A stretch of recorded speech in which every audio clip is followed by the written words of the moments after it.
Hello friends, welcome you all at our YouTube channel Neev academy. Most repeated questions की series को continue करते हुए आज के इस वीडियो में हम एक और क्वेश्चन डिस्कस करने वाले हैं। इससे पहले भी हम कुछ क्वेश्चन ऑलरेडी डिस्कस कर चुके हैं। अगर आपने वो वीडियोस नहीं देखे तो प्लेलिस्ट का लिंक आपको डिस्क्रिप्शन में मिल जाएगा। आप डायरेक्ट उस प्लेलिस्ट पे जाके सभी वीडियोस के गो थ्रू हो सकते हो। चैनल को अगर अभी तक सब्सक्राइब नहीं किया है तो चैनल को सब्सक्राइब जरूर करें, बेल आइकन को प्रेस करना ना भूलें ऑल नोटिफिकेशन के लिए, जिससे जब भी हम कोई नया वीडियो अपलोड करेंगे आपको ऑन द स्पॉट नोटिफिकेशन मिल जाएगा। स्टार्ट करते हैं इस वीडियो को।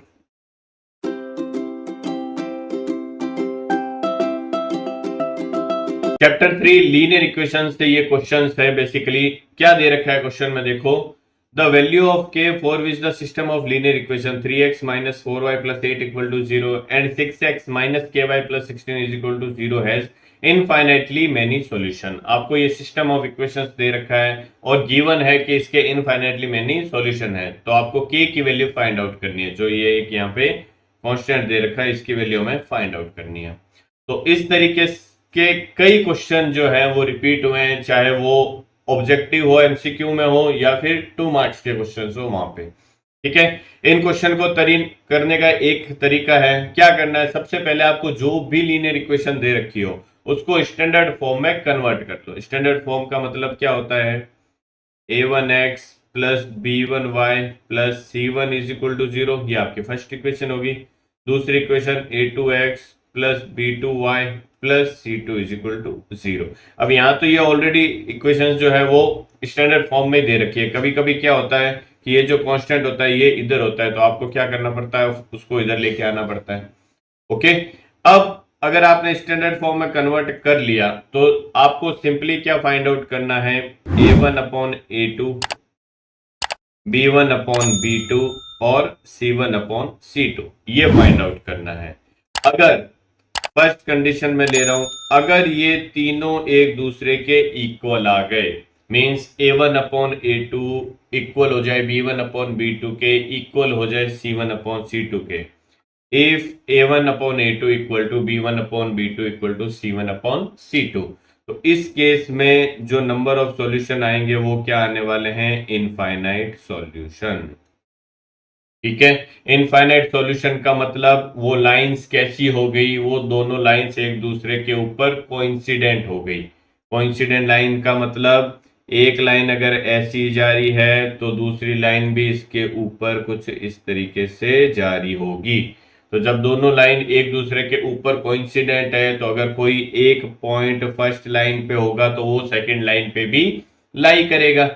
तो इस तरीके से फर्स्ट लाइन पे सपोज मैं 10 पॉइंट ले लेता हूं तो ये सभी 10 पॉइंट सेकंड लाइन पे भी होंगे।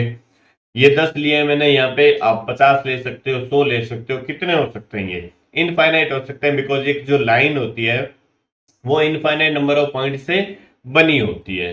तो अगर infinite number of points first line पे है तो infinite number of point second line पे भी होंगे। तो अगर दोनों लाइंस के कॉमन पॉइंट्स की बात करें या कॉमन सॉल्यूशंस की बात करें तो वो फिर कितने हो जाएंगे, इनफाइनाइट हो जाएंगे। ओके, सेकंड कंडीशन क्या है, ये तो हमारा a1 अपॉन a2 इक्वल आ गया b1 अपॉन b2 के और इक्वल आ गया c1 अपॉन c2 के। Second condition, if a1 upon a2 he equal ना आए b1 अपॉन b2 के तो आपको c1 अपॉन c2 चेक ही नहीं करना, ध्यान रखना। अगर a1 अपॉन a2 ही b1 अपॉन b2 के इक्वल नहीं आता है तो इस केस में हमेशा क्या होंगे, यूनिक सॉल्यूशन होने वाले हैं। यूनिक सॉल्यूशन का मतलब दोनों लाइंस एक दूसरे को एक पॉइंट पे कट करेगी। किस तरीके से, सपोज ये फर्स्ट लाइन है आपकी तो सेकंड लाइन जो होगी वो कुछ इस तरीके से होगी। दोनों का जो नंबर ऑफ सॉल्यूशन आएगा वो कितना आने वाला है, एक पॉइंट इस तरीके से। ओके, थर्ड कंडीशन क्या है हमारी, देखो अगर मैं बात करता हूं थर्ड कंडीशन की, मैं यहां लिख रहा हूं थर्ड कंडीशन। थर्ड कंडीशन है अगर a1 अपॉन a2 जो है वो b1 अपॉन b2 के तो क्या आ जाए, इक्वल आ जाए।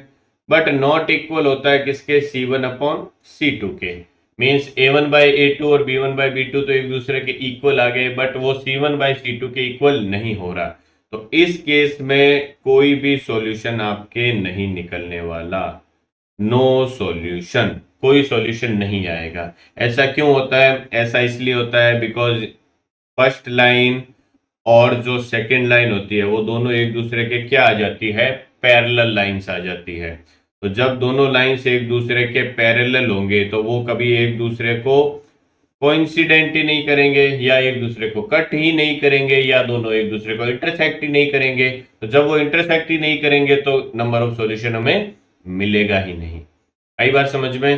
तो इनफाइनाइट केस में लाइंस कैसी लाइन होगी हमारी? Coincident line. यूनिक सॉल्यूशन में कैसी लाइन होगी हमारी? Intersecting line. और पैरेलल लाइंस के केस में क्या हो? नो सॉल्यूशन के केस में पैरेलल लाइंस होने वाली है। अब कभी कभी वो पूछ लेता है कि सिस्टम कैसा होगा। अगर किन्हीं भी सिस्टम ऑफ इक्वेशंस का एटलीस्ट एक सॉल्यूशन आ रहा है, हमारी लीनियर इक्वेशंस है, यहां पे क्या होगा? या तो यूनिक सॉल्यूशन आएगा, या इनफाइनाइट सॉल्यूशन आएगा, या कोई भी सॉल्यूशन नहीं आएगा। ये तीन कंडीशन ही पॉसिबल है। तो अगर कोई भी सॉल्यूशन आ रहा है, whether it is unique solution और इनफाइनाइट सॉल्यूशन, तो ऐसा जो सिस्टम बनेगा उस सिस्टम को हमेशा बोलते हैं कंसिस्टेंट सिस्टम। ठीक है, अगर लीनियर इक्वेशंस का कोई भी एक सॉल्यूशन निकल रहा है, चाहे वो यूनिक हो या इनफाइनाइट हो, अगर सॉल्यूशंस निकल रहे हैं तो उस सिस्टम को हमेशा क्या बोलेंगे? Consistent system. अगर कोई भी सॉल्यूशन नहीं आ रहा, नो सॉल्यूशन, तो ऐसे सिस्टम को हमेशा क्या बोलेंगे? Inconsistent system. ध्यान रखना, आपको किसी तरीके से भी क्वेश्चन पूछा जा सकता है। यहाँ वैल्यू फाइंड आउट करने के लिए पूछा है, आपको लीनियर इक्वेशन दे देंगे, पूछेंगे कि ये जो लीनियर इक्वेशंस का सिस्टम है ये कैसा है, तो आपको चेक यही करना है क्या कि उसका सॉल्यूशन निकल रहा है या फिर नहीं निकल रहा है। अगर सॉल्यूशन निकल रहा है, चाहे वो यूनिक हो या इनफाइनाइट हो, कंसिस्टेंट सिस्टम होगा। अगर सॉल्यूशन नहीं निकल रहा तो वो सिस्टम इनकंसिस्टेंट सिस्टम होगा।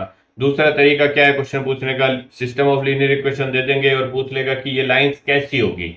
ऑप्शन दे रखा होगा, पैरेलल लाइंस होगी, इंटरसेक्टिंग लाइन होगी, कोइंसिडेंट लाइंस होगी, या नन ऑफ दिस। इस टाइप से पूछ सकता है। ओके, तो तीन तरीके हैं क्वेश्चन पूछने के। जो पहला तरीका है वो हमारे यहाँ पे दे रखा है। तो हम सबसे पहले क्या करेंगे? अब सबसे पहले आपको a1/a2, b1/b2 और c1/c2 ही फाइंड आउट करना है।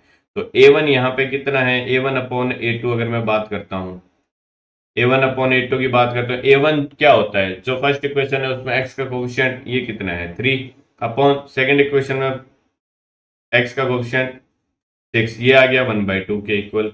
सिमिलरली अगर मैं b1/b2 की बात करता हूं, ये किसके इक्वल आ जाएगा? फर्स्ट इक्वेशन में y का कोफिशिएंट -1, सेकेंड इक्वेशन में y का कोफिशिएंट -k। और अब आपको देखो यहाँ पे दे रखा है इनफाइनाइटली मेनी सॉल्यूशन है ना? तो आपको सिर्फ क्या करना है? a1/a2 equal to b1/b2 equal to c1/c2। तो आप यहाँ से c1/c2 फाइंड आउट करना चाहो तो कर सकते हो, अदरवाइज जरूरत नहीं है, बिकॉज हमें तो k की वैल्यू फाइंड आउट करनी है। तो वो इन दोनों को अगर मैं इक्वेट कर दूंगा तो ही हमें मिल जाएगी। तो c1/c2 में देख लेता हूँ, देखो क्या है c1/c2, c1 है 8/c2 क्या है 16, तो ये भी कितना आ रहा है 1/2। तो देखो a1/a2 c1/c2 1/2 के इक्वल आ रहा है। इट मीन जो b1/b2 है वो भी क्या होगा? 1/2 के इक्वल होगा। तो मैं क्या करता हूँ, देखो a1/a2 को b1/b2 के इक्वल कर देता हूँ। ये माइनस से माइनस कैंसिल हो गया, k को क्रॉस मल्टीप्लाई करूंगा, k की वैल्यू हमारे पास में यहाँ से कितनी आ जाएगी? 2। मीन्स ऑप्शन बी जो होगा इसका करेक्ट आंसर होने वाला है। ठीक है, तो इस तरीके से आप इस क्वेश्चन को कर सकते हो। इससे पहले भी हमने कई ऐसे वीडियोस अपलोड किए हैं जो मोस्ट रिपीटेड क्वेश्चंस पर हैं, जो बहुत रिपीट हुए हैं सीबीएसई के पेपर्स में। तो अगर आपने उन वीडियोस को नहीं देखा है तो प्लेलिस्ट का लिंक आपको डिस्क्रिप्शन में मिल जाएगा, आप डायरेक्ट वहां जाके देख सकते हैं। चैनल को अगर अभी तक सब्सक्राइब नहीं किया है तो चैनल को सब्सक्राइब करना ना भूलें, बेल आइकन को प्रेस करें ऑल नोटिफिकेशन के लिए, जिससे जब भी हम कोई नया वीडियो अपलोड करेंगे आपको ऑन द स्पॉट उसका नोटिफिकेशन मिल जाएगा। इस वीडियो में बस इतना ही, मिलते हैं हमारे नेक्स्ट वीडियो में। Till then bye bye and take care.